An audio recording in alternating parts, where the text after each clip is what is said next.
solidão é um desafio. A solidão é algo que nos incomoda, talvez porque contém em si a maior de todas as questões. Afinal, quem é você? Afinal, quais são os seus gostos quando ninguém está olhando? Quais são os seus medos? Quais fantasmas aparecem quando você está sozinho?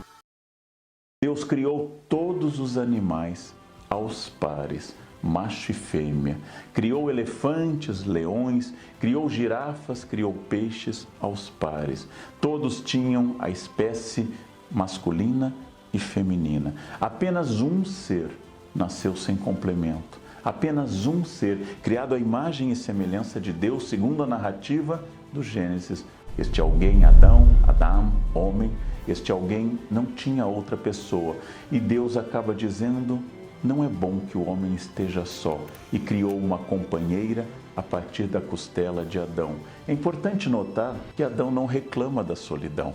Adão não reclama a Deus. Adão não chega a Deus e diz: preciso de alguém para conversar. Adão não nota que é solitário, porque não tendo tido nunca a experiência de uma companhia, Adão não pode sentir falta de ninguém. Mas o primeiro recall da criação, a primeira vez que Deus refez algo na história da criação, foi criando a mulher e a companhia para Adão, suficientemente diferente dele, porque era uma mulher, para criar um afastamento que não fosse por espelho, suficientemente igual, da mesma espécie humana, para criar uma possibilidade que leve ao diálogo.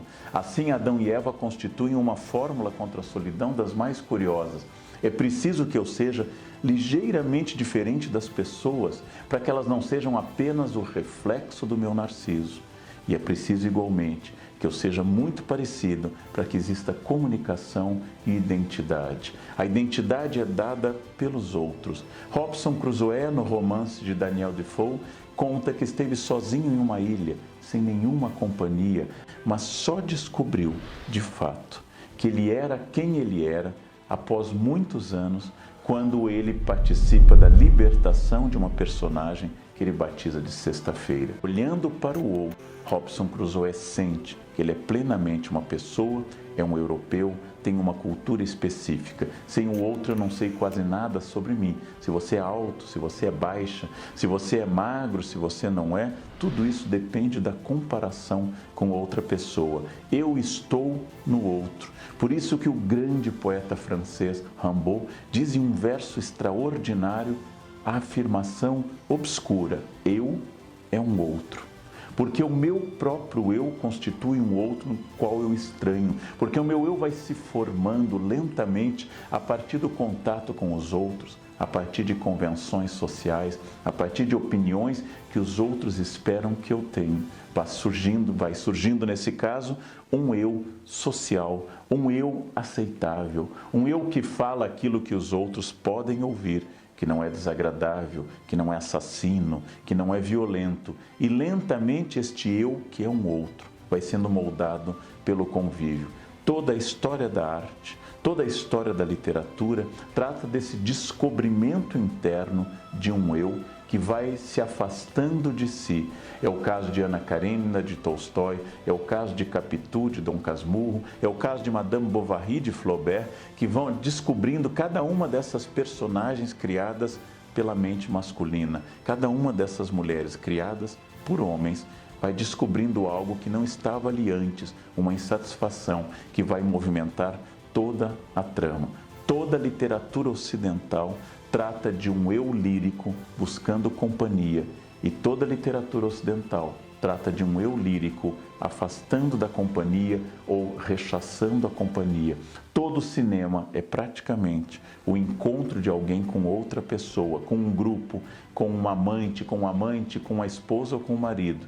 E todo cinema é a dor a partir desse encontro. Nós vivemos essa questão de forma insolúvel, porém eu posso, sem dúvida, através da minha consciência, através da reflexão literária, psicanalítica e filosófica, simplesmente me dar conta de que eu nunca estarei pleno estando sozinho e nunca estarei pleno estando com outras pessoas, que as minhas incompletudes são levadas para o grupo e são levadas igualmente para dentro de mim quando eu estou sozinho, porque eu me carrego com meus medos, com as minhas angústias, com os meus dramas, inclusive para a solidão. Mas é preciso um equilíbrio recomendado amplamente na história da filosofia ocidental, da capacidade que eu tenho de exercer coisas sempre individuais, como ler um livro, como abrir uma página e descobrir através de um diálogo com outro eu, que é o autor, com outra fonte que não sou eu,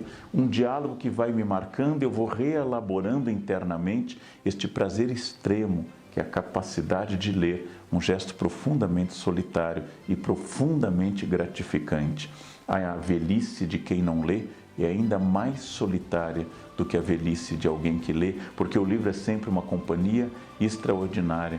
Então há muitos caminhos para eu entender que através de uma simples casca, de um verniz, que é uma ligeira angústia porque eu não estou com ninguém, eu estou escondendo coisas muito mais densas e não estou me permitindo o exercício prazeroso de olhar para mim, de pensar em mim acompanhado de um livro, de um chá, de um vinho, de um copo d'água, ou simplesmente escutando uma música, que naquele momento eu transformei solidão em solitude e eu cresço e tenho mais a levar para os outros, tenho mais questões para indicar para as outras pessoas, tenho mais capacidade de transformar as minhas angústias em reflexões, porque eu nunca serei perfeito, mas sou perfectível, ou seja, sou possível de uma adaptação em busca de objetivos maiores. A consciência é muito importante, senão eu sofrerei acompanhado e sofrerei só. Se eu não harmonizar minimamente o meu ser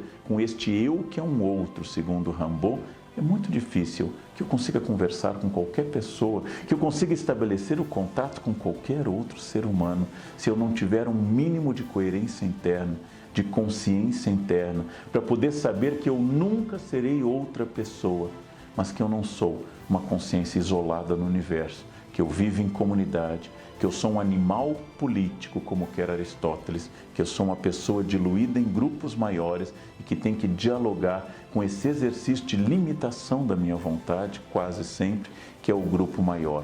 É nesse jogo entre o homem individual e o homem grupal, entre o ser humano isolado e o ser humano no bando, o ser humano em família. É nesse jogo que nós constituímos a própria humanidade. Os humanos não se tornaram poderosos por terem garras melhores. Os humanos não se tornaram donos do planeta porque tinham a pele impenetrável. Os humanos não são os maiores mamíferos.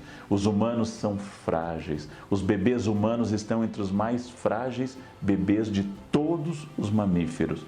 Nós nos tornamos fortes unicamente por um motivo: a capacidade de compartilhar com o grupo tarefas. Nenhum de nós é capaz, provavelmente, de construir a simples máquina que você tem diante de você, um computador.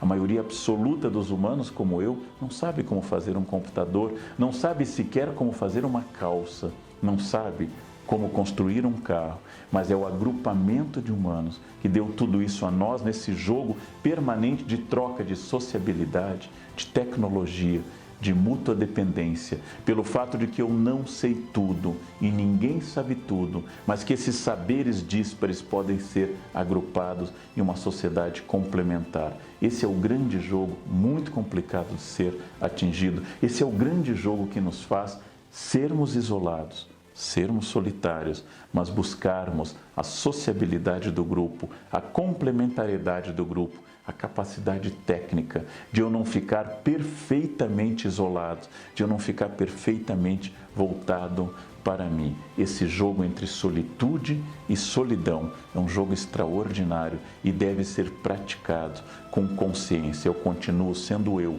quando estou em família ou entre amigos. Eu continuo sendo eu quando eu estou sozinho. Terminaremos todos solitários em um túmulo algum dia. Exercitar o lado criativo e libertador do isolamento é evitar que o túmulo surja ainda em vida. Viver exige pausas. Pensar implica certo isolamento. Ser feliz com quem você ama é, acima de tudo, ter a experiência da solidão antes e durante o amor. Você precisa de muitas pessoas. Viver é amar e amar implica outros seres. Lembre-se apenas de que você também precisa de você e esse mergulho em si é vital. Quando olhar alguém em uma mesa de restaurante sozinho e feliz, passeando em um parque sem ninguém e pleno. Quando ligar para alguém e a pessoa em um sábado à noite disser com serenidade: eu estava aqui pensando e lendo tranquilo. Não se esqueça de dar os parabéns.